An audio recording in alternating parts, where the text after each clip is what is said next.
Bueno, muy buenas tardes.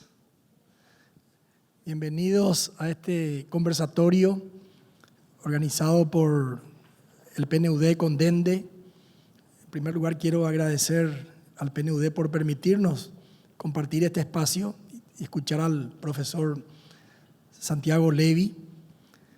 Antes de comenzar, me parece importante, estamos en el Banco Central, el Instituto del Banco Central. Hoy se cumple 80 años de la creación del guaraní, ¿verdad? Un hecho histórico que realmente es un logro de toda la ciudadanía paraguaya, de gobiernos sucesivos que en periodos diferentes, en periodos inclusive de guerra civil, en periodos de dictadura, en periodos de democracia, hemos mantenido la disciplina y tenemos la misma moneda desde 1943, ¿verdad?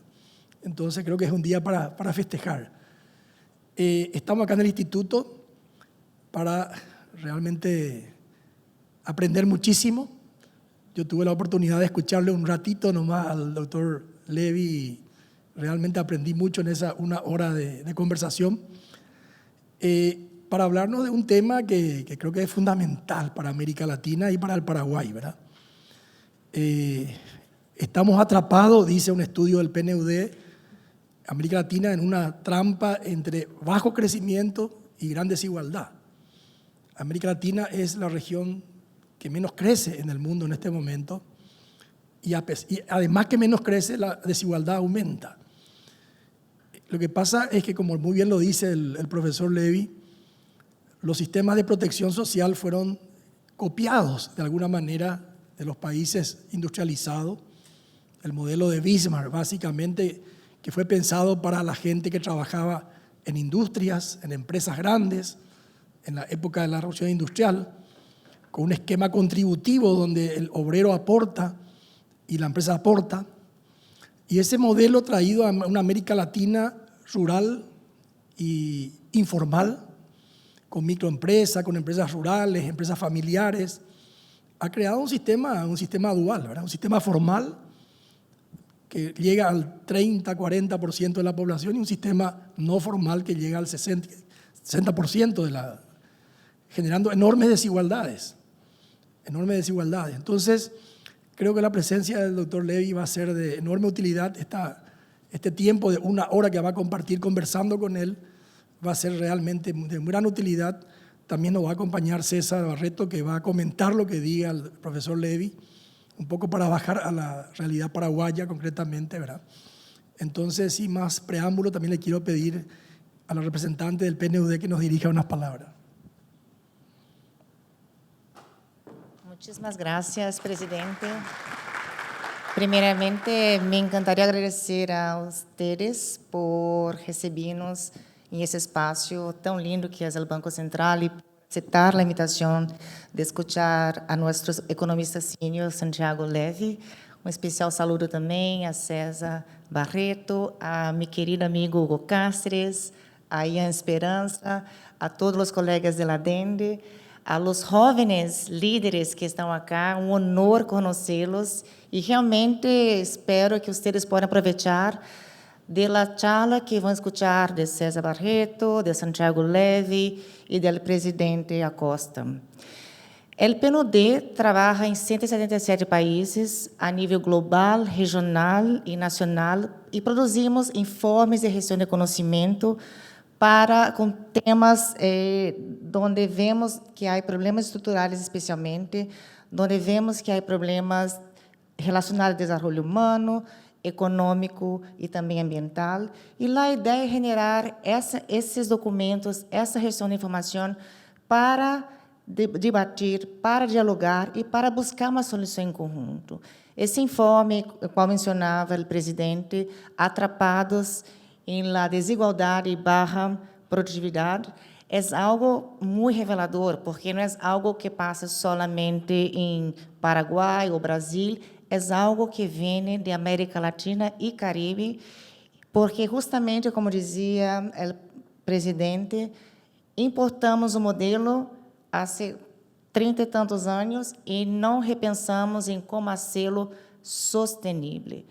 Crescer é bueno, pero crescer sem pensar na sustentabilidade irá a um ponto a ser com que volvemos atrás. Então, a ideia de hoje é realmente generar esse diálogo, aprender, reflexionar e pensar de maneira coletivamente, especialmente os do setor privado, que generam maior emprego, que aportam muitíssima redução da pobreza, que atraem inversión. O que podemos fazer juntos, pensando coletivamente, acordo com o governo, para promover um desenvolvimento mais inclusivo e sustentável.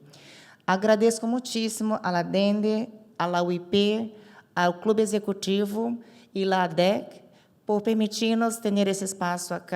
É realmente um privilégio e agradeço muitíssimo a Santiago Leve, que vindo de tão lejos de Washington e é um economista que tem muitos anos de experiência. Pero a verdade é que é um sábio, que muito conhecedor da América Latina, Caribe e também do mundo. E espero que vocês possam aprender, pero especialmente, colegas, reflexionar. Há que escutar, pero reflexionar, generar suas próprias ideias e pensar como podemos juntos fazer um mundo melhor. Muitíssimas graças. Bueno, invito al doctor Levy, si puede pasar a César también. Entonces, sin más preámbulos, doctor Levy, usted menciona en el estudio que básicamente América Latina copia en la década del 20, del 30, los modelos de protección social que comenzaron en Alemania con Bismarck, de proteger básicamente al obrero. En 1881 estábamos ya en plena revolución industrial, se crean las grandes industrias, la gente migra del campo a la ciudad a trabajar en las industrias, sin ningún tipo de derecho, sin ningún tipo de protección. Y Bismarck crea un modelo, un sistema de protección que básicamente le asegura a ese obrero que trabaja en una empresa, le asegura en caso de accidentes, en caso de desempleo y en el caso de vejez le asegura una pensión. Ese es un modelo contributivo donde la empresa aporta y también el empleado, el obrero aporta. Y ese modelo es el que fue copiado de alguna forma en América Latina, ¿verdad? Me gustaría un poco una reflexión, una introducción un poco al origen de nuestro sistema de protección social y cuáles son las diferencias y por qué allá pudo funcionar, también hoy con problemas, pero pudo funcionar, y por qué aquí no pudo funcionar. Agradecerle a Silvia y a toda la oficina del PNUD aquí en Paraguay el que me hayan invitado a estar en Asunción y por supuesto agradecerle a Dende y a todos ustedes que estén presentes hoy en la noche en este tema que nos apasiona a todos. Felicitarlos por 80 años del guaraní. Si lograron mantener 80 años del guaraní es un gran logro. En América Latina hemos pasado por el real, por el no sé quién, en México por el peso, el superpeso, el nuevo peso. Hemos tenido muchas fluctuaciones. De que ha sido Le podemos comentar, estamos acá en el Cono Sur donde hay varios vecinos que… Sí, sí, son expertos. Son expertos. Así que no, un gran logro, felicidades. Son también, creo, 80 años que se crea el IPS. También, sí, febrero del 43. Así es. Estaba revisando las notas antes de venir para acá y son 80 años de que se crea el IPS. Las dos cosas fueron creadas con una asistencia del Tesoro americano, las dos cosas, en la época del gobierno de Morínigo.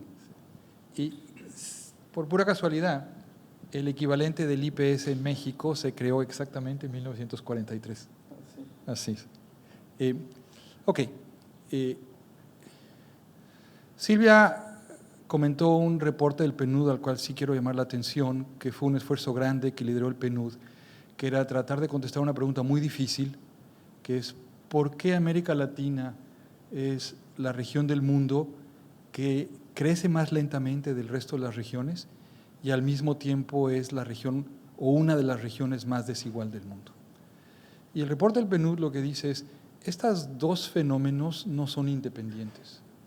El hecho de que seamos simultáneamente una de las regiones más desiguales y que creamos más lentamente están relacionados. Y el reporte es un reporte que vale la pena verlo, toca muchos temas. La respuesta a esa pregunta es una pregunta compleja que tiene varios componentes y la discusión de hoy en la noche es solamente una parte de la respuesta a esta pregunta. Pero quiero dar este preámbulo porque toda esta discusión de protección social se tiene que enmarcar dentro de una visión más amplia, que sea entender por qué somos simultáneamente sociedades tan desiguales y al mismo tiempo sociedades que no logramos crecer y que nos estamos rezagando frente al mundo. Y el malo de la película es Bismarck. El malo de la película es Bismarck. Fin de Alemania, siglo XIX, se acaba de unificar toda Alemania bajo el liderazgo de Bismarck, empieza a haber las grandes huelgas y el canciller es un tipo de profunda inteligencia que se da cuenta que este capitalismo sin nada necesita algún estado de intervención que logre de alguna manera mitigar las desigualdades y proteger a los trabajadores. Crea, y la creación es de él, lo que se conoce como régimen bismarckiano, que ahora en América Latina a veces le llamamos régimen contributivo, pero básicamente la idea de este canciller, y esto ocurrió hace 150 años, dice, miren, con la industrialización y con la urbanización, lo que va a ocurrir es que eventualmente la mayor parte de los trabajadores de un país van a acabar trabajando en empresas. Entonces, una forma de asegurarles que tengan cierta protección cuando se enferman o cuando se mueren ellos y dejan a la familia en desamparo, dejan una viuda, dejan a los niños en la orfandad, o cuando protegerlos si se invalidan, o cuando ya son demasiado grandes y ya no pueden trabajar y no tienen capacidad de generar ingresos. Una forma de generar protección social, hablé de salud, de invalidez, de muerte y de longevidad, es vamos a hacer que las empresas que contratan a estos trabajadores aporten un poquito de dinero y los trabajadores también aporten un poquito de dinero y con ese fondo vamos a proteger y darle servicios de salud, de invalidez, etcétera, etcétera, a la población trabajadora. Ahí nace el estado de bienestar del mundo contemporáneo. Es un evento de profunda importancia. El evento después va evolucionando y en América Latina, en los 43, en Paraguay y en México, un poquito antes en Argentina y en Uruguay, un poquito después en los países andinos del norte, Perú, Ecuador, Colombia, luego Centroamérica, etcétera.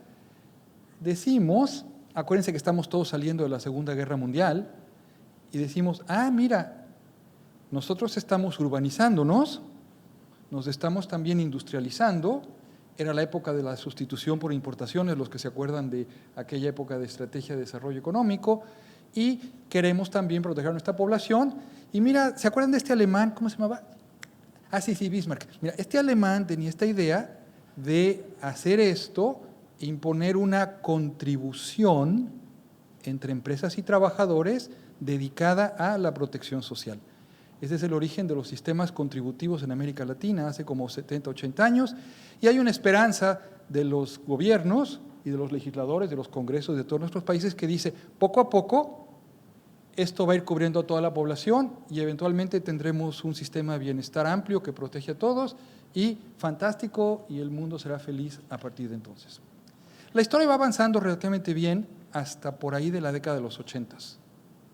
En la década de los 80, ¿se acordarán ustedes? Todos tenemos grandes problemas financieros, crisis bancarias, crisis de tipo de cambio, nos volvemos el Es la década perdida. La década perdida de América Latina. Sí, sí. Entonces, ahí… Que comienza en México, entre paréntesis, ¿verdad? Yo no estaba, pero sí me tocó la del 94-95.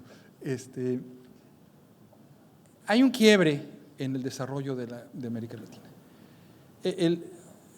Para cortar un poco la historia, a partir de entonces la cobertura de los sistemas contributivos o los sistemas bismarckianos se estanca en prácticamente toda la región. Eso deja a los gobiernos en un dilema, porque los gobiernos pueden decir, oye, mira, la mitad de la población sí tiene protección social contra la vejez y la invalidez, la enfermedad, etcétera, y la otra mitad no, pues hasta aquí llegamos y that's it.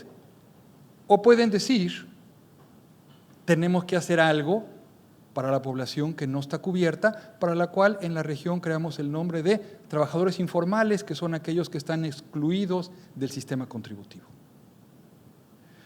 y empieza América Latina a crear un conjunto de programas paralelos que, como no están financiados a través de esta contribución de empresas y trabajadores con la idea bismarckiana original, sino están pagados de la tributación general, se les pone el adjetivo de no contributivos y empezamos a crear programas no contributivos en materia de salud, de pensiones, y creamos un sistema de protección social, la palabra sistema es importante aquí, que tiene dos grandes componentes, que es un componente contributivo y un componente no contributivo.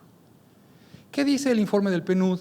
Y mañana Ofelia, que está aquí por el PNUD, va a presentar los resultados para el caso especial de Paraguay. Se hicieron 11 estudios para 11 países. Los números varían un poquito, pero la historia global no varía mucho. Lo que dice es, este sistema global funciona bastante mal. Funciona bastante mal porque, contrariamente a lo que se piensa, los trabajadores no están siempre en el mismo puesto de trabajo. A veces están empleados formalmente y a veces están empleados informalmente. Entonces, a veces están con las protecciones que da el régimen contributivo y a veces tienen las protecciones del no contributivo, pero no son equivalentes. Y eso hace que el régimen contributivo no funcione muy bien, en particular el sistema de pensiones, y esto es algo que también es un problema aquí en Paraguay, pero lo es en toda América Latina. Los sistemas dicen, para tener derecho a una pensión, tienes que contribuir un cierto número de años, 15, 20, 25 del país que estamos hablando. Y si no contribuyes, todo lo que aportaste tú y todo lo que aportó la empresa para esa pensión, pues mala tarde, lo vas a perder. En cambio, si sí logras acumular los 20, 25 años que se requieren para cotizar, te va a tocar una pensión y en muchas ocasiones la pensión va a ser un poco mejor que lo que aportó el trabajador. Y hay datos que dicen que el tiempo que los trabajadores se pasan en la formalidad está correlacionado con su nivel de ingresos. ¿Qué quiere decir eso en español? Eso quiere decir que los trabajadores de más altos salarios se pasan más tiempo en la formalidad, los trabajadores de más bajos salarios, de salarios más bajos, menos tiempo en la formalidad, y por lo tanto los que tienen mayores probabilidad de alcanzar una pensión contributiva son los de altos salarios, que reciben pensiones que a veces son mucho mayores al monto que ellos contribuyeron. Y los de bajos salarios que contribuyeron parte del tiempo no reciben pensión y de alguna manera sus contribuciones son utilizadas para las pensiones de los que sí reciben pensión, que son los de altos salarios. Y entonces dice, espérate tantito, ya me perdí. Esto está al revés de lo que se pensaba. Se pensaba que estos sistemas eran para reducir la desigualdad, pero lo que está ocurriendo es que están aumentando la desigualdad porque están funcionando como Hood Robin. Están tomando dinero de los trabajadores de bajos salarios para subsidiar las pensiones de los trabajadores de altos salarios. Hood Robin es Robin Hood al revés, ¿verdad? Entonces, hay problemas de que los sistemas no funcionan bien y por el hecho de que la gente está transitando entre la formalidad y la informalidad, a veces está protegida contra el riesgo de invalidez, a veces no está protegida, a veces contra el riesgo de muerte. Si el trabajador se muere cuando es formal, su esposa tiene derecho a una pensión de viudez. Pero si se muere cuando es informal, la esposa se queda en el desamparo. La protección es errática y el trabajador promedio de América Latina se pasa aproximadamente la mitad de su ciclo laboral en la formalidad y la otra mitad de su ciclo laboral en la informalidad. Es como que yo le digo a Hugo, oye Hugo, te tengo una póliza de seguro para tu casa fantástica. Te protege contra incendios, contra terremotos, contra inundaciones, fantástica. Excepto que te protege solamente en la primavera y en el otoño. En el verano y el invierno, mala tarde, así que si el incendio es en el verano, sorry. Esa es la protección social que América Latina le ofrece a su ciudadanía. Y es entendible por qué la ciudadanía se siente que es insatisfecha, porque tenemos sistemas que no redistribuyen en la dirección en que quisiéramos redistribuir y no protegen bien contra riesgos. Sintetizo todo lo anterior en dos números y sé que es difícil mantener muchos números en la cabeza sin una diapositiva, pero son 4 numeritos sencillos. Acuérdense todos, el coeficiente de Gini mide la desigualdad, mientras más alto, más desigualdad, mientras más bajo, menos desigualdad, entre 0 y 1. En los países de la OECD, Europa, Australia, Nueva Zelanda, en esos países la protección social funciona bastante bien. Y el Gini del mercado, del ingreso que genera la economía de mercado, es más o menos como 0.47. Pero después viene el sistema de protección social, opera el sistema de salud, operan las pensiones de invalidez, operan los impuestos, y el Gini se reduce de 0.47 a 0.3.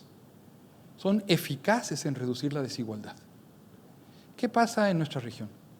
En nuestra región, el Gini que genera el mercado es de 0.51. Un poquito más alto que el de Europa, acuérdense que era 0.47, pero no mucho más alto, 0.51.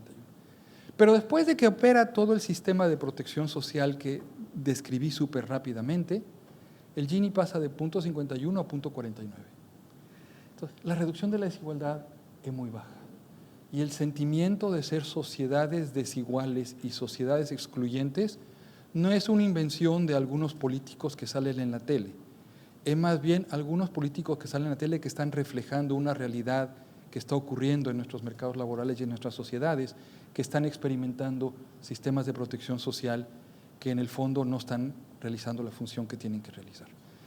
No sé si paro aquí o dialogo un poquito más porque quiero tocar otra dimensión.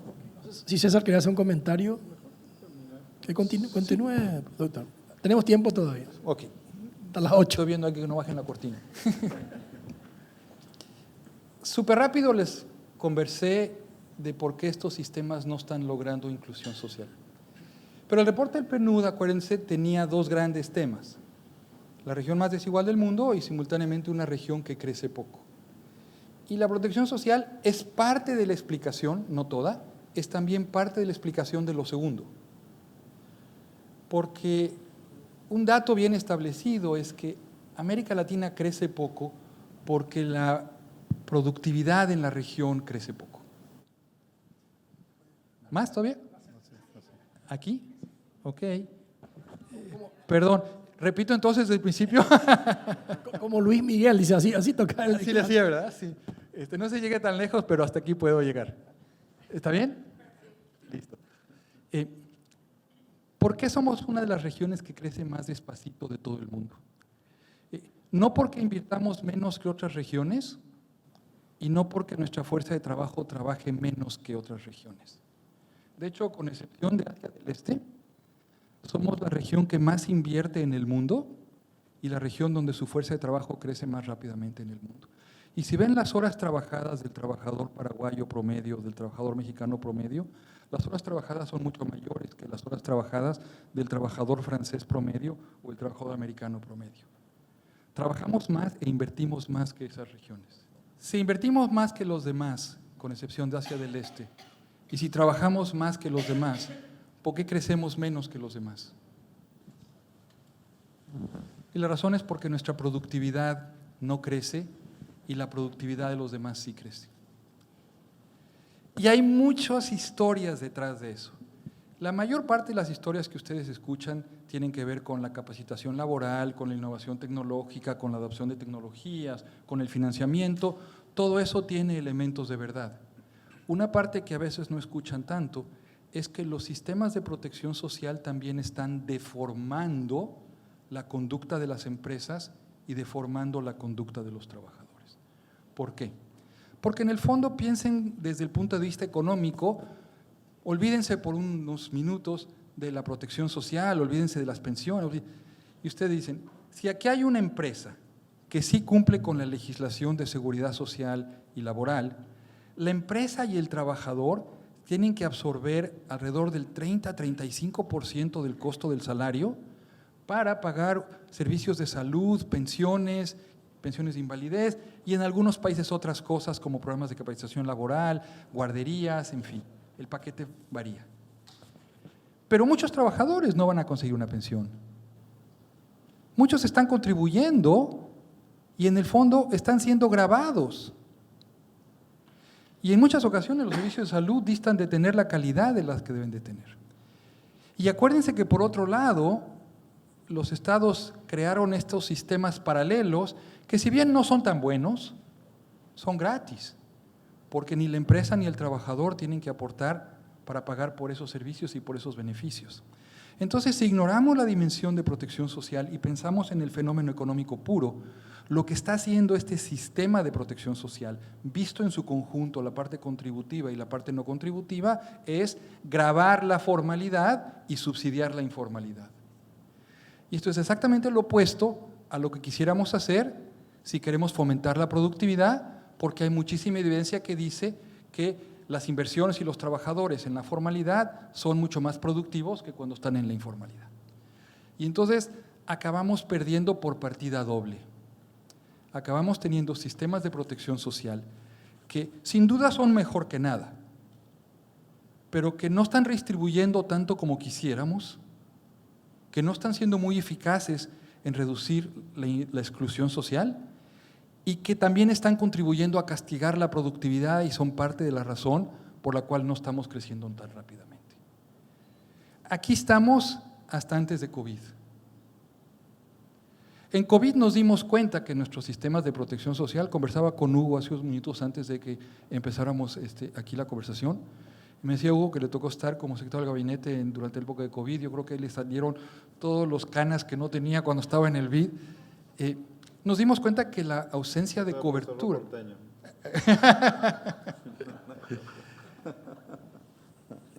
Esta falta de tener estados de bienestar eficaces con cobertura universal era un problema sustancial porque no teníamos tampoco los instrumentos para responder ante shocks que eran totalmente inesperados. Y el sistema de bienestar social no cumplió con esa función.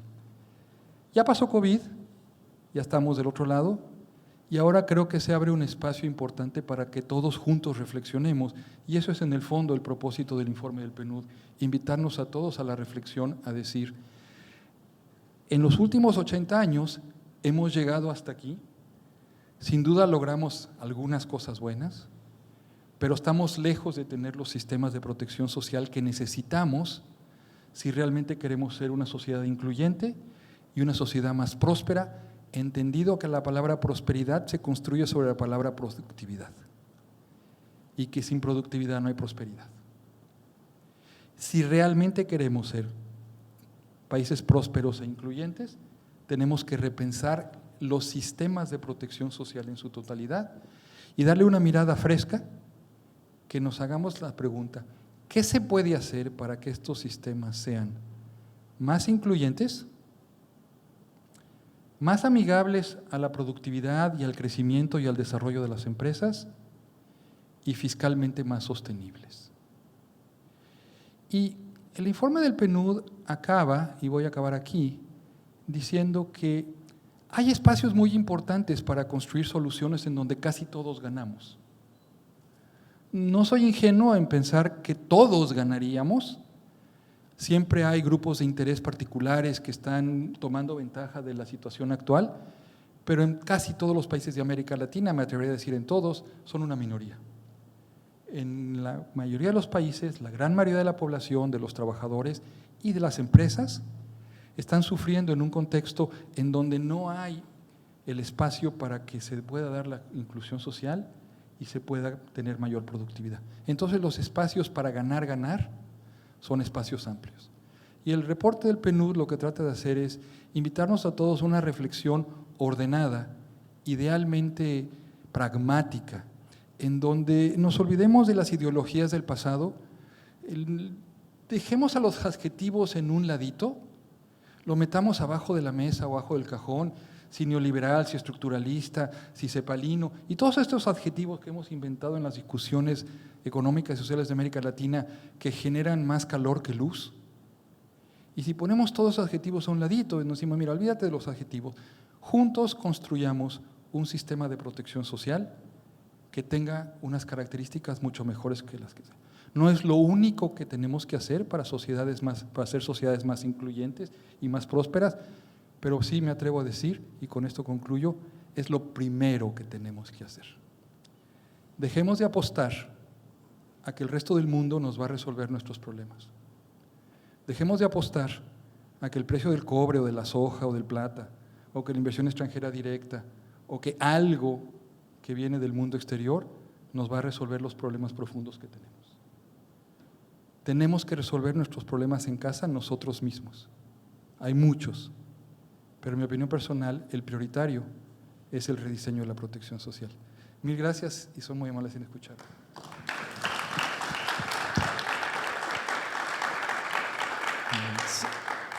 César, te escuchamos.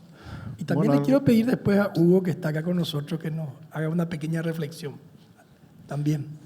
Sí, la experiencia del COVID, creo que. A ver, dos cosas. Uno, efectivamente el Banco Central y el IPS fueron creados en el mismo año.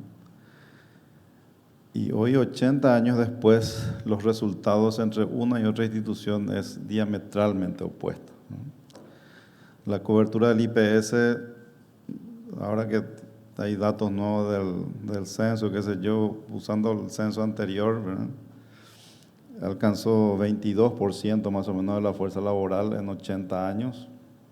80% está fuera por distintas razones, ¿verdad? Algunos que son en relación de dependencia, que no aportan porque no les conviene o no quiere, y no hay control, así como decirlo, dijiste hoy en tu entrevista, las autoridades como que miramos para otro lado porque si forzamos el cumplimiento vamos a hacer quebrar miles de empresas porque no están preparadas para absorber ese aumento de costos, ¿verdad? Y el Banco Central ha logrado históricamente y en especial en los últimos 20, 25 años un gran control de su misión, que es mantener la estabilidad de precios, ¿verdad? Se ha vuelto un experto y lo hace con mucho expertise todo el tiempo, ¿verdad? Dos instituciones creadas al mismo tiempo con una misión clara, al inicio también, que tuvieron destinos muy, muy diferentes, ¿no?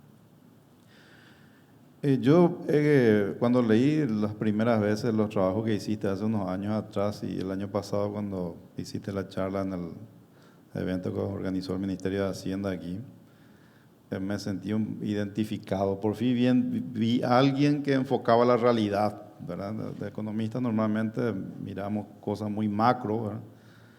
Pero enfocaba la realidad, algo que yo vengo, si bien soy macroeconomista, pero es que el 50% de los artículos que escribí en los últimos 25 años los hice sobre este tema justamente, ¿verdad? La seguridad social y la preocupación de cobertura, de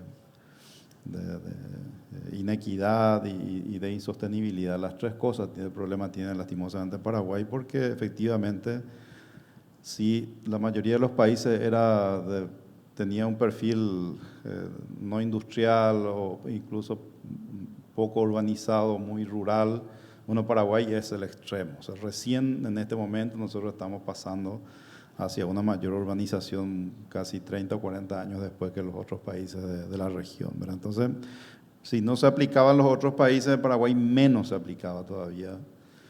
Y la prevalencia de las empresas familiares y muy pequeñas es muy grande en Paraguay, donde prácticamente para ellos no es ninguna solución el sistema de seguridad social. Más me sentí identificado aún cuando hoy mencioné, si bien no lo dijiste ahora, mencionaste hoy en la entrevista que una de las cosas que yo propongo hace por lo menos 15 años atrás es que hay que separar, una de las soluciones, hay que separar el IPS de la salud de pensiones, ¿verdad? Y la salud tiene que pasar a un sistema universal financiado con impuestos, porque yo hice un cálculo sencillo, si yo aumento el IVA 2.5 puntos porcentuales, yo compenso exactamente lo que el IPS está gastando, o los ingresos que está teniendo el IPS en términos para proveer cobertura de salud, pero con un impuesto que es del 11%. O sea, 11% de impuesto laboral yo convierto a un IVA del 2,5% y tengo la misma recaudación y probablemente voy a tener más recaudación incluso, ¿verdad? Porque la formalidad se va a incrementar. Gasté mucha tinta, pero uno de los temas que menos me han escuchado en Paraguay ha sido este tema. Menos. O sea, en todas las otras cosas, escribo de sistema financiero, de política monetaria, política fiscal, en todos me han escuchado más en este tema, muy, muy poco, lastimosamente hasta ahora.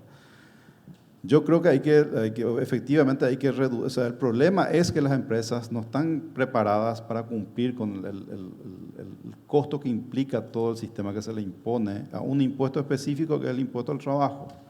O sea, el impuesto que resulta es tan alto que en empresas medianas para abajo no están preparadas para cumplir con ese impuesto. Y a eso hay que sumar el impacto en el costo que tiene el Código Laboral, el salario mínimo, que es muy alto para el nivel de productividad. Imagínate que el salario mínimo en Paraguay es 80% del ingreso per cápita. En México ha de estar en 40%, más o menos la región está en 40%. En Paraguay 80% del ingreso per cápita es salario mínimo. Es incumplible para las empresas pequeñas para abajo, prácticamente es incumplible, ¿no? Entonces, esa dinámica que mencioné, que yo comparto plenamente, que los economistas en general, primero conocemos muy poco, hemos investigado muy poco de estas relaciones microeconómicas muy básicas, ¿verdad? Esa dinámica es mucho más fuerte aquí en nuestro país y por eso el fracaso del sistema previsional aquí ha sido mucho más grande que en los otros países de la región, ¿verdad? Yo creo que tenemos que hablar de esto porque si no resolvemos este tema, el sistema de salud del IPS explotó hace rato. Tiene un déficit anual más o menos de unos 80 millones de dólares, que es más o menos un 0.25% del PIB nuestro aquí. El sistema de salud del IPS tiene un déficit del 0.25% y encima el servicio que presta es pésimo, tiene una cola de espera larguísima, o sea, con problemas de cola grande, tiene un déficit que es crónico y que están resolviendo con deuda, que hasta cierto punto uno puede hacer eso, pero está explotando en cualquier momento, ¿no? Y la promesa siempre es la que mencionaste hoy en tu... no, pero acá el Estado tiene que hacer cumplir y tiene que aumentar los cotizantes, qué sé yo, entonces el déficit se reduce automáticamente, ¿verdad? Pero, o sea, hace 80 años que trata de hacer eso y no ha mejorado la cosa, digamos. O sea, el sistema no funciona, ¿verdad? Y el sistema de jubilaciones tiene todos los rasgos que mencionaste, desde que los que ganan salario mínimo subsidian a los que ganan 3 o 4 veces el salario mínimo. Todos los males efectivamente ocurren también acá. Con los 15 años de aporte mínimo que tenés que tener para jubilarte, hay mucha gente la mayoría de la gente no llega a eso. Recuerdo que la ministra Bacigalupo dijo una vez solo el 2% más o menos llega a completar efectivamente el tiempo requerido para poder tener una jubilación, que es lo que promete la ley del IPS, ¿verdad? Así que yo no tengo mucho para agregar al tema más que hacer estos comentarios de que este es un problema real en nuestro país. Es un problema real, como lo mencionás vos en tus estudios en América Latina, y tenemos que encarar reformas en este campo, porque pequeños ajustes al sistema vigente nomás no va a resolver el problema, va a empeorar el problema y el costo fiscal de esto va a ser enorme en algunas décadas. O sea, muchos países de la región ya cruzaron ese umbral y ya no tienen vuelta atrás seguramente, los países vecinos en particular, que el costo previsional es el 60% del presupuesto en los países vecinos. Nosotros todavía no hemos llegado a ese umbral, pero si no hacemos esas correcciones, es directo exactamente a la misma situación que tienen ellos en algunos años más. Así que te felicito, realmente has enfocado en el tema que yo creo que nuestros países tienen que resolver en los próximos años y lo antes posible mejor. ¿Algún comentario sobre lo que... Antes de abrir tengo algunas preguntas. Agradecerle, muchísimas gracias por los comentarios, César. Estoy totalmente en acuerdo con lo que dijo, pero quiero resaltar la primera observación que se hizo que me parece de suma importancia. ¿Por qué Paraguay sí logró crear una institución como el Banco Central de Paraguay, de primer mundo, que ha dado resultados espléndidos para Paraguay? ¿Y por qué no logró crear un IPS de primer mundo? Y si estuviéramos sentados en un foro idéntico a este en México, la pregunta sería exactamente la misma. Yo fui el director del IPS mexicano por 5 años, ahí se llama el Instituto Mexicano de Seguro Social. Y fui miembro de la Junta de Gobierno del Banco Central cuando estuve en la Secretaría de Hacienda. El Banco Central de México es, como el Banco Central de Paraguay, una institución de primer mundo, que funciona muy bien y da grandes externalidades positivas a México, igual que el Banco Central de Paraguay. Y el IMSS mexicano es muy parecido a su IPS. ¿Por qué? Y puedo repetir la historia en Perú, es lo mismito, y en Colombia, y en toda nuestra región. ¿Por qué los latinoamericanos sí logramos crear instituciones de primer orden y de primer nivel en los temas macroeconómicos y por qué no lo logramos hacer en los temas de protección social? Hay muchas, esta es una pregunta muy compleja, pero quiero resaltar solamente un punto y aquí voy a frenar. Cuando salimos de la década perdida de los 80s, sí había un consenso en toda la región y un consenso en nuestros países, en las élites, en la academia, en los medios empresariales, que la estabilidad macroeconómica era algo fundamental y que teníamos que retomar la estabilidad macroeconómica para poder empezar a crecer y que bancos centrales autónomos y bancos centrales eficientes eran una pieza fundamental. Y cuando se logró ese consenso social, construimos instituciones como la que estamos ahorita sentados. No hemos logrado ese consenso en materia de protección social. No existe, es mi lector personal. Lo que hay es una cacofonía desordenada en donde tristemente en algunos países, en mío en particular, pero seguramente en otros, la política de protección social se ha vuelto una capturada un poco por la política inmediata, un tema electoral, no un tema de Estado, un tema de los partidos políticos, no un tema de las instituciones. Y lo primero que necesitamos, y nuevamente el informe del PNUD y el tipo de diálogo que estamos teniendo aquí, es fundamental porque lo urgente es crear un consenso social, igual al que teníamos hace 30 años, que dice, estas instituciones son instituciones de Estado y tienen que funcionar como en primer mundo. Eso se logró, la prueba está aquí y el reto es ahora llevar ese consenso a la dimensión social. Así que 100% de acuerdo y simplemente quería agregar esa reflexión a lo que tú bien abriste. Totalmente de acuerdo. ¿Sí? Antes de abrir a las preguntas que ya recibí, te quiero pedir en serio, Hugo, una reflexión al respecto. ¿Te paso el micrófono?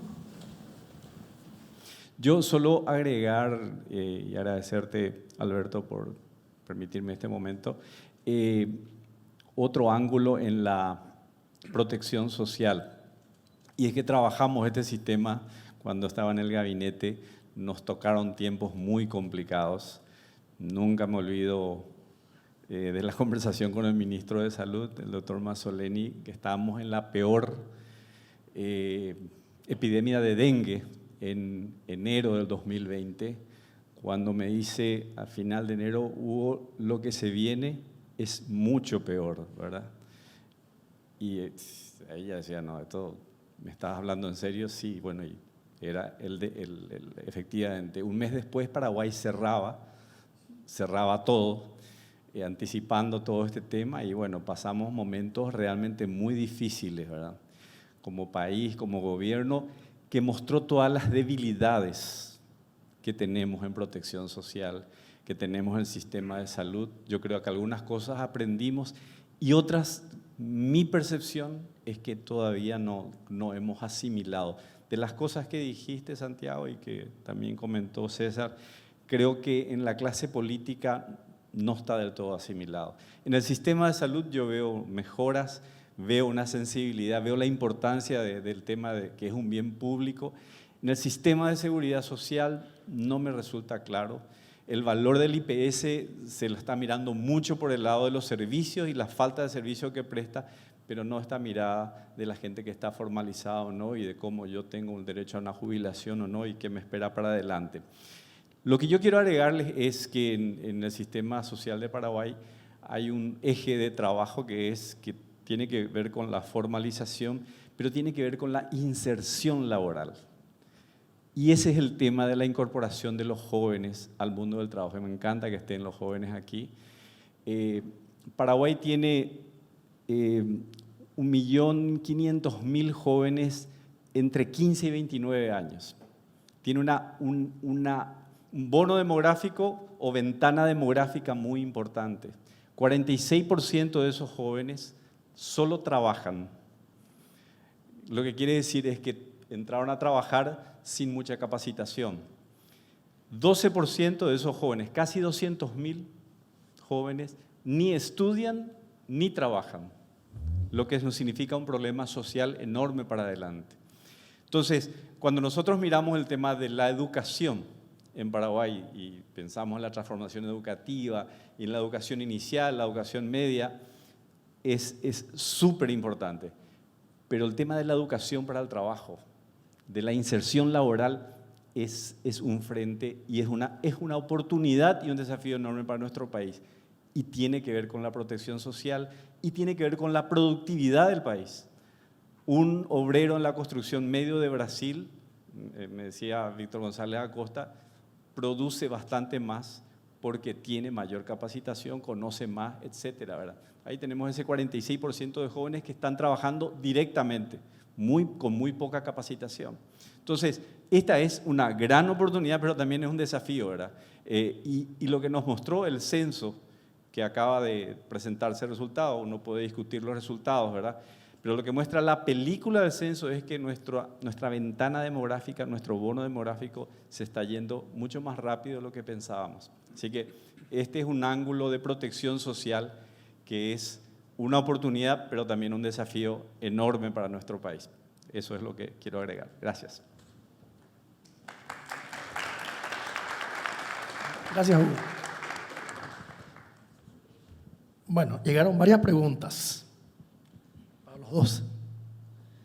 ¿Qué opina el disertante sobre los sistemas privados de pensiones bajo el modelo de las AFP en Chile? Muy exitosos en los años 90, que permitieron un gran desarrollo del mercado capital en muchos países de la región. ¿Cuál es el futuro de las AFP? Esa es una pregunta. Supónganse un diálogo entre unas personas que están diciendo cuál es la mejor manera de cocinar el pescado. Y entonces unos dicen, no, mira, el pescado se debe de hacer con aceite de oliva, a las brasas, un poquito de limón, unas hierbecitas, y así es como se debe de comer el pescado. Y otro dice, no. El pescado se debe de comer en una salsa de jitomate, con aceitunas, con cebollas, con un poquito de arroz blanco al lado. Así es como se debe comer el pescado. Ese es un debate razonable siempre y cuando haya pescado. Si no hay pescado, es un debate totalmente académico. La pregunta de las AFPs o de los sistemas de AFPs de cuentas individuales, acuérdense todos, AFPs son las administradoras de fondos de pensiones, y de cuentas individuales, que es el sistema de contribución definida que tiene Chile, que tiene México, ustedes tienen todavía un sistema de reparto. Entonces, hay estos dos sistemas pensionarios, de cuentas individuales o de reparto.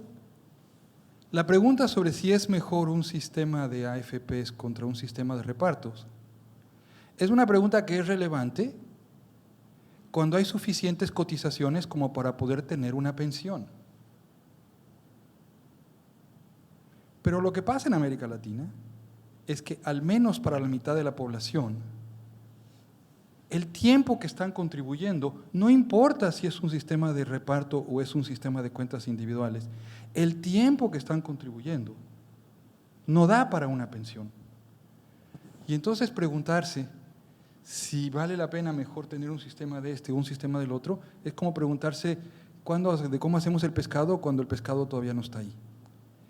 El problema central de América Latina no es si el sistema de reparto funciona mejor o peor que el sistema de cuentas individuales, y hemos gastado demasiada tinta, demasiado capital político y demasiadas discusiones ideológicas en un tema importante pero de segundo orden. El tema de primer orden es ¿por qué nuestros mercados laborales hacen que el trabajador promedio se pase la mitad de su vida en la informalidad? Mientras no respondamos a esa pregunta, la otra pregunta es bastante académica. O sea, el sistema chileno tiene exactamente el mismo 46% de años de aporte que del sistema de reparto. Por eso las pensiones terminaron siendo muy bajas y fracasó el modelo. O sea, si vos necesitas, si 40 años de tu periodo de vida laboral… No fue debido a la caída de las tasas de interés. No.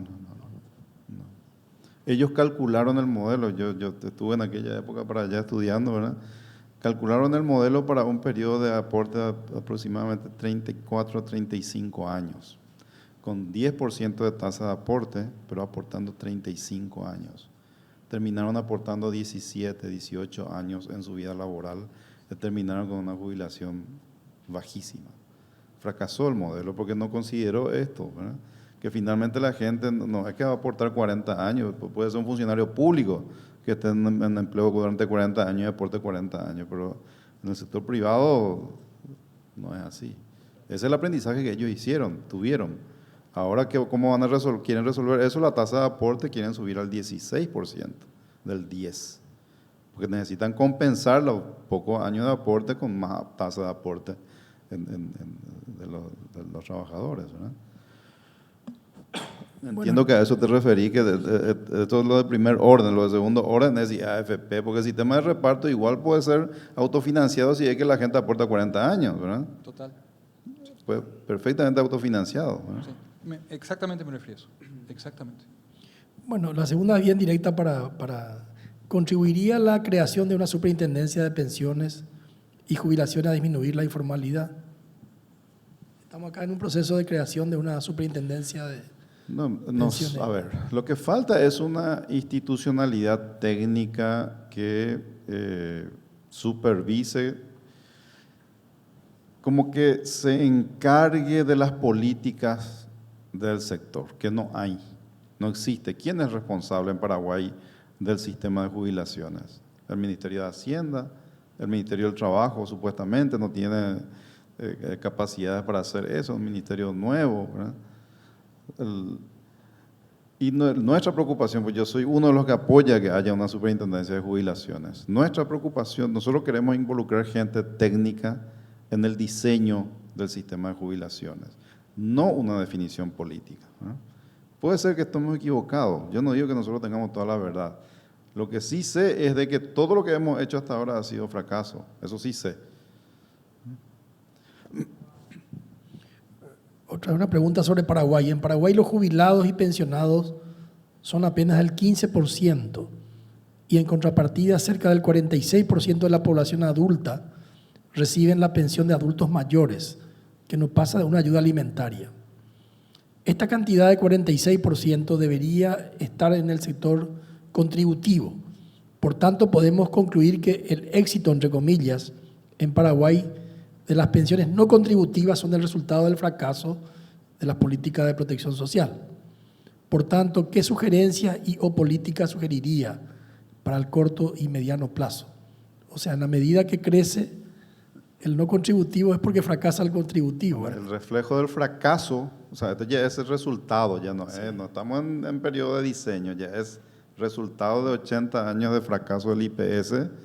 Vos tenés hoy que apenas el 15% de las personas de más de 65 años recibe una jubilación contributiva. Entonces, ¿qué tuvo que hacer el Estado? Tuvo que desarrollar un programa básico, por lo menos que le permita un ingreso mínimo a la gente que quedó fuera del sistema, que es el 85% de los jubilados, ¿verdad? O sea, de las personas que están en la jubilación. Eso ya no tiene solución de diseño de sistema. Eso tiene que encarar el problema que ya es el resultado de lo que no hiciste. Uno puede diseñar cosas para que los jóvenes de hoy no tengan el mismo problema dentro de 30, 40, 50 años adelante, ¿verdad? No, totalmente de acuerdo con lo que acaba de decir César y agregar como una reflexión adicional. Lo que se describe para Paraguay es prácticamente idéntico en el resto de América Latina. Casi todos los países de América Latina han creado un programa paralelo de pensiones no contributivas para los adultos mayores, cuya generosidad puede ser más, menos, pero que siempre estamos hablando de una pensión alimentaria que cubre a un grupo de la población. Los nombres varían, en Colombia se llama Colombia Mayor, en programa de adultos mayores en México. Fue una respuesta entendible, pero incompleta, y que tiene un problema de inconsistencia intertemporal. Entendible porque en efecto los estados no quieren dejar a la población que ya está jubilada y que ya es producto de las fallas anteriores y quiere ayudarlas. Pero el problema es que dice, resuelvo este problema, pero no resolví el problema que dio origen a este problema. Y por lo tanto este problema lo voy a volver a tener, y lo voy a volver a tener, y lo voy a volver a tener, y esto va a ser fiscalmente insostenible. El bono demográfico que hablaba Hugo es una ventaja estructural profundísima. Ojalá tomen ventaja de él. Porque si ahorita arreglan el problema que dio origen al otro problema, esto es la falla del sistema contributivo de entrada, entonces el bono demográfico les va a dar un espacio fiscal para poder arreglar el segundo problema sin minar el primero y eventualmente tener un sistema de pensiones que sea viable fiscalmente y que sea razonable desde el punto de vista social. Ojalá se pudiera aprender la lección. No debemos de resolver el problema que se creó por el primer problema y olvidarnos del primer problema creando que ya se resolvió mediante la segunda cosa. Las pensiones no contributivas son parte de la solución de un problema mucho más grave, y si solo se hace eso, se está haciendo algo que es temporalmente inconsistente. Con una más, la presión política para aumentar los montos de la pensión no contributiva va a ser creciente conforme a la transición demográfica, y eso genera un círculo vicioso, porque mientras más generosa es la pensión no contributiva, menos el incentivo para ahorrar a una pensión contributiva que probablemente no voy a conseguir. ¿Sí? Eso se llama otros países de América Latina que ya están ahí, porque demográficamente están un poco más adelante que están ustedes. Y ojalá ustedes pudieran ahorita hacerlo conducente para evitar estar ahí con un problema fiscal que, como bien decía César, les empieza a comer una parte sustantiva del presupuesto. Una pregunta adicional a la que hizo anteriormente. ¿Qué hay que empezar haciendo para aumentar la productividad? Adicional a la transformación de la legislación. ¿Qué hay que hacer adicional a la legislación para aumentar la productividad? Se pasan la pelota ahí. Preguntas difíciles, por favor, para Santiago Levis, ¿eh? Yo doy la parte fácil de la respuesta y luego ya la parte un poquito más complicada se la vamos a pasar a César. Hay que hacer muchas cosas. En mi opinión personal, hay que tener un diagnóstico un poquito más claro y hay que focalizar la discusión en lo importante. Mi percepción, no sé cómo va a ser la de ustedes, es que cada vez que se habla de aumentar la productividad, se empieza a hablar de la innovación tecnológica, se empieza a hablar de la capacitación laboral, se empieza a hablar de la adopción de tecnología, la revolución digital, y todo suena padrísimo y estamos en la frontera de todo eso. En mi opinión, todo eso es de segundo orden. Si queremos subir la productividad de nuestros países, lo más importante, lo más relevante en el corto plazo, es entender por qué el 90%, el 95% de las empresas son tan chiquitas, son informales, no pueden ni siquiera pagar el salario mínimo, y darnos cuenta que si se cambiara la estructura empresarial, con la misma cantidad de trabajadores igualmente capacitados y con la misma cantidad de inversión, podríamos tener una productividad mucho más alta. En términos un poquito más técnicos, estamos con grandes ineficiencias dentro de la frontera de posibilidades de producción. Lo que hay que hacer es arreglar esas ineficiencias para producir con la máxima eficiencia, dados los recursos que ya tenemos, y luego sí, pero luego, no ahorita, luego sí, empezar a pensar, oye, y además tenemos que fomentar la innovación tecnológica y la adopción de tecnología, etcétera, etcétera. Pero primero lo primero, nos queremos saltar etapas. Y entonces cuando yo pienso en una empresa típica mexicana, que tiene 4.6 trabajadores, porque ese es el tamaño de la empresa típica mexicana, que no está registrada como empresa, que no tiene formación de sociedad anónima, que no puede agregar accionistas, que produce con bajísima productividad y que está en la ilegalidad, y digo, mira, la solución es traerles a unos coreanos para que empiecen a adoptar tecnología.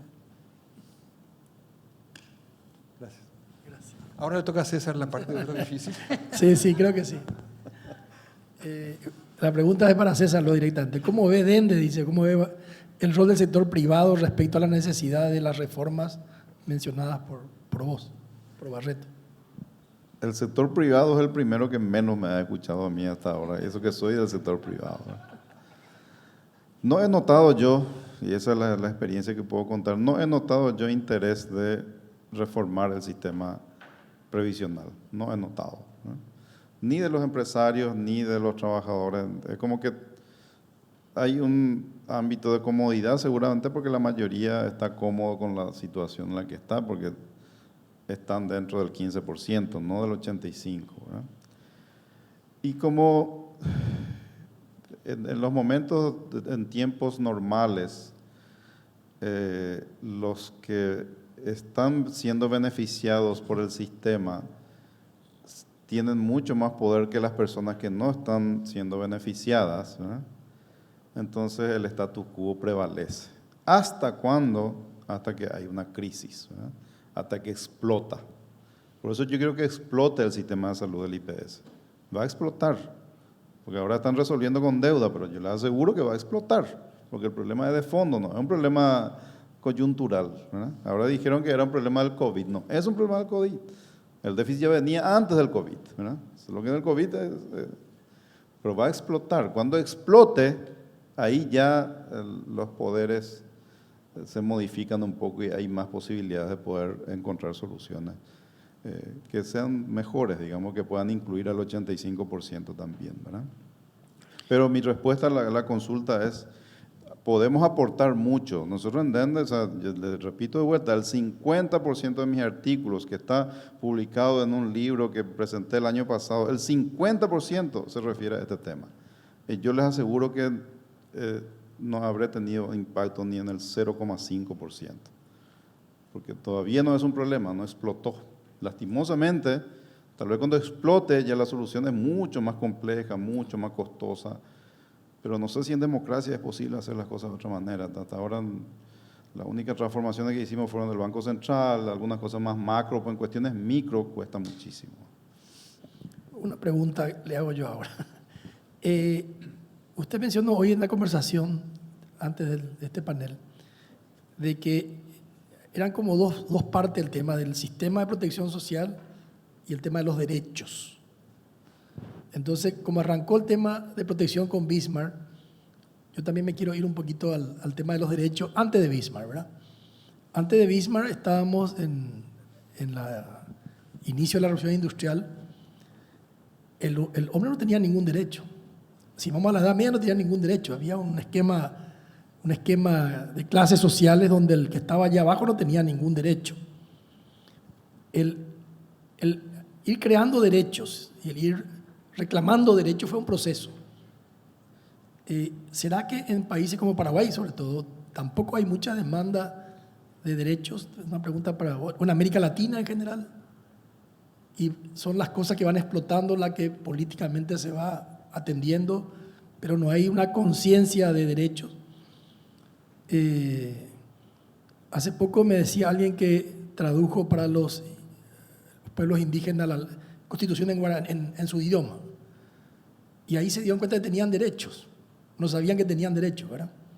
Entonces, también puede ser la baja demanda la causante de esta no urgencia con el tema de transformar el sistema de protección. En América Latina. No sé qué opines, César. Yo lo veo esto como un tema histórico y como un tema gradual en donde las sociedades, conforme van evolucionando, vamos agregando derechos. Si nos remontamos a fin de la colonia, éramos súbditos todos. Y lo que ha habido en los últimos 200 años es un proceso gradual de reconocimiento de derechos políticos, el derecho a votar, el derecho a tener representación ciudadana, el desarrollo de mecanismos para ejercer esos derechos políticos, partidos políticos, institutos electorales, tarea inconclusa en América Latina, pero que estamos mucho mejor ahora que como estábamos hace 30 años. Hubo un proceso de legislación de derechos sociales. En particular, los derechos a la seguridad social se legislan en todos los países por ahí de alrededor de la Segunda Guerra Mundial. El proceso de ejercer esos derechos, a diferencia de legislar esos derechos, es algo que está todavía muy inconcluso. ¿Por qué? Porque en parte la legislación estableció los derechos sociales, pero no estableció mecanismos realistas para poder darles cumplimiento a los derechos sociales. Fueron en muchos momentos legislaciones aspiracionales, aseveraciones de ambiciones, más no legislaciones que dotaron al Ejecutivo de los instrumentos concretos para que eso se convirtiera en derechos exigibles. Y ahí es donde estamos. Hemos diluido la intención para ejercer el derecho social porque hemos creado mecanismos paralelos que, repito, es entendible que los estados hayan dicho: aquí hay una pensión no contributiva, aquí hay servicios de salud no contributivos. Pero si ya tengo esto, que más o menos funciona, mi incentivo para hacer cumplir el otro es mucho menos. Y por eso estamos en parte entrampados, porque la propia acción del Estado mina el cumplimiento de la legislación que ejerce el Estado. Esta es una dimensión y una faceta que no nos hemos dado cuenta lo suficiente. Pero el Estado mismo está financiando el incumplimiento de la legislación que emite el Estado. Y ahí es donde estamos. No sé. Sí, nuestra Constitución es una de las últimas, y en la región por lo menos ya ha incorporado un conjunto de derechos, ¿verdad? Gran parte de los derechos no son financiables a corto plazo, hay que ser realistas en ese sentido también, ¿verdad? Los que han intentado financiarlo o ponerlos en práctica muy rápidamente, como fue la Argentina o fue Brasil, terminaron quebrando, ¿verdad? Tienen sistemas, estados muy grandes, a diferencia de México, que no siguió ese camino. México tiene un estado también relativamente pequeño, un poco más grande que el nuestro, pero todavía pequeño, la mitad de lo que es Brasil y Argentina más o menos, ¿verdad? Yo no creo, o sea, todas las aspiraciones que implican esos derechos no son cumplibles para el nivel de desarrollo que nosotros tenemos en los países. Son procesos que los países desarrollados llevaron 100 años y nosotros nos falta mucho para llegar a eso. Entonces, en nuestro caso en Paraguay en particular, lo que yo noto es que la gente espera muy poco del Estado. O sea, yo no veo que la gente reclame masivamente, porque no espera, es como que hay tanta poca esperanza o poca confianza de que el Estado le va a resolver su problema que la gente ni siquiera pide, ¿verdad? Uno ve que en Argentina reclaman, o sea, los argentinos son de reclamar, acá los paraguayos no reclama porque no espera luego soluciones, ¿verdad? Muy difícil, no es un tema en el que yo soy muy experto, darle una idea nada más, ¿no? Pero quiero rescatarle a mi amigo César Armela aquí, el único que me escucha de los empresarios lo que yo escribo es él, ¿verdad? Y se va a la FEPRINCO y dice lo que yo planteo y le sacan allá la patada, ¿verdad? Por simple. Jan quería hacer una pregunta, no sé, directa.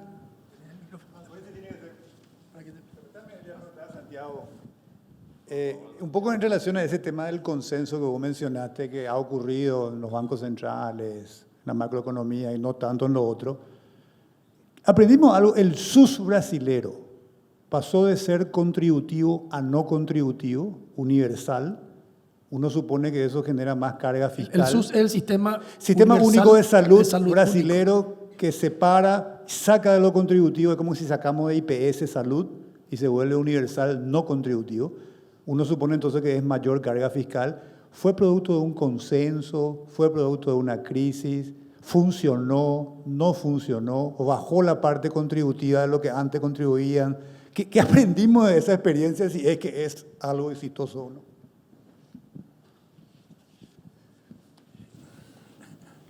No sé lo suficiente para poder contestar toda tu pregunta. Puede ser que lo que voy a decir está equivocado. Creo que esto nació muy al principio del régimen de Cardoso. Pero no estoy seguro cuál fue el contexto político que lo creó. ¿Fue exitoso? Uno de los 11 trabajos que se hicieron para el reporte del PNUD es sobre el sistema de protección social brasileño.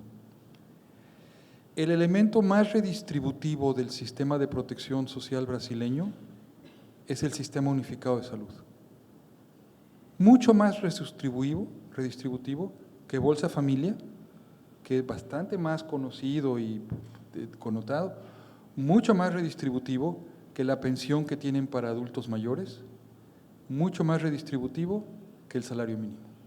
El elemento de mayor cohesión social del sistema de protección social en Brasil es el sistema unificado de salud. Y la propuesta que César comentaba en su primera intervención, en donde se debería de cambiar una tasa al IVA de 2.5% que se destine a darle a todos los paraguayos los mismos servicios de salud y sacar la salud del tema de la seguridad social y verlo como un derecho de todos los ciudadanos paraguayos, me parece una espléndida solución. Y que la discusión que se dice, no, porque el IVA va a subirlo, lo que ganarían las familias de bajos ingresos por tener un servicio de salud de buena calidad es mucho mayor que lo que pagarían extra en su canasta de consumo por una mayor tasa de IVA. Pero por mucho. Estos números se han hecho. No sé si César los hizo para Paraguay, seguramente los hizo. Estos números se han hecho para muchos países. Esto es un tema muy estudiado.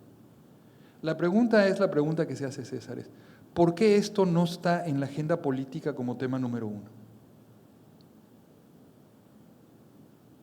¿Por qué después de COVID esto no es el tema número uno en la agenda política?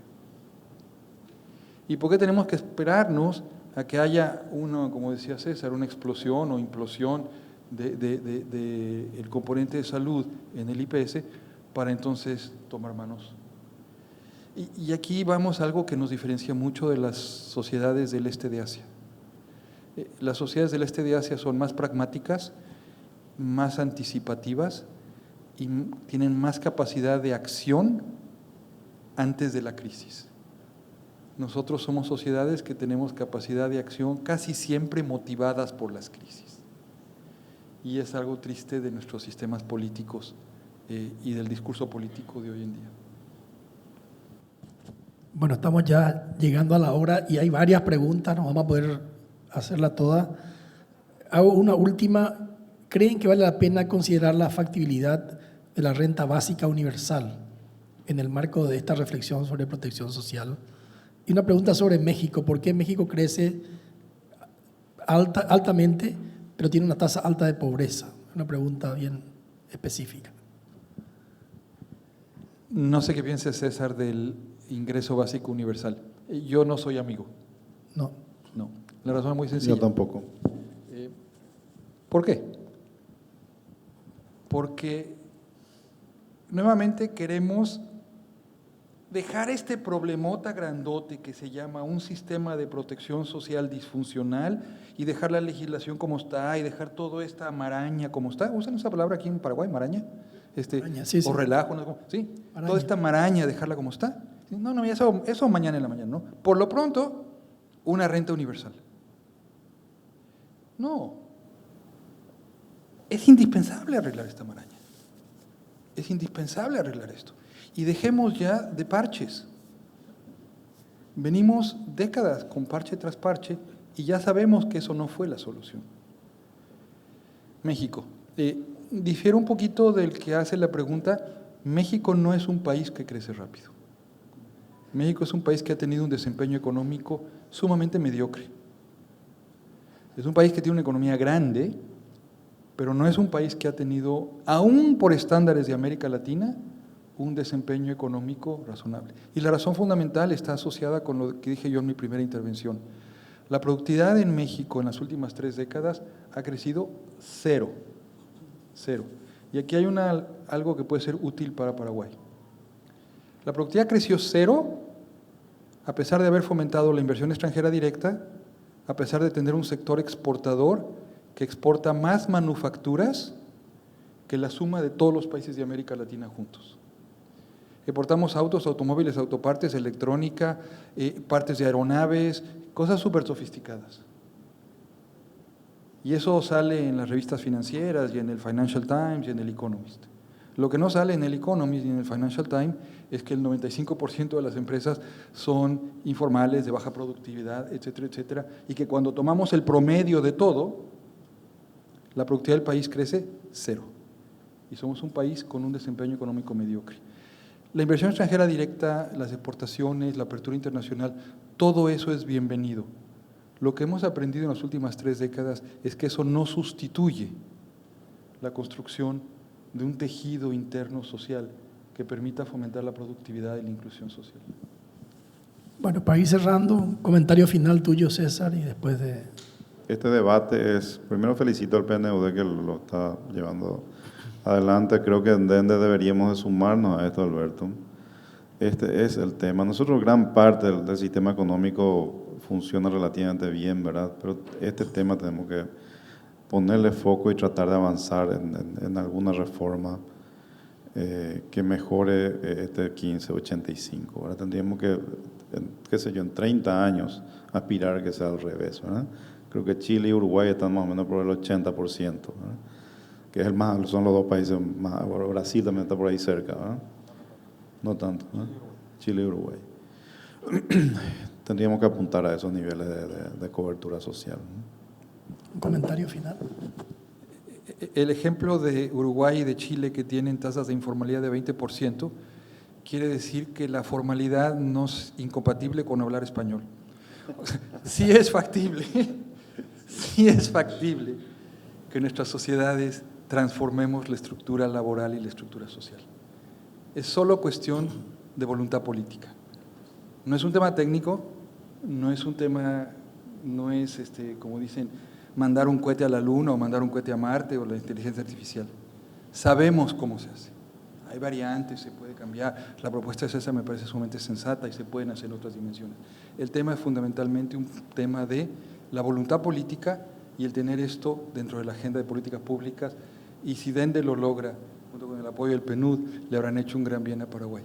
Cierro agradeciéndoles esta inmensa oportunidad. Muchas gracias. Bueno, muchas gracias, profesor Levy. Gracias, César. Gracias, PNUD. Gracias por la presencia a todos.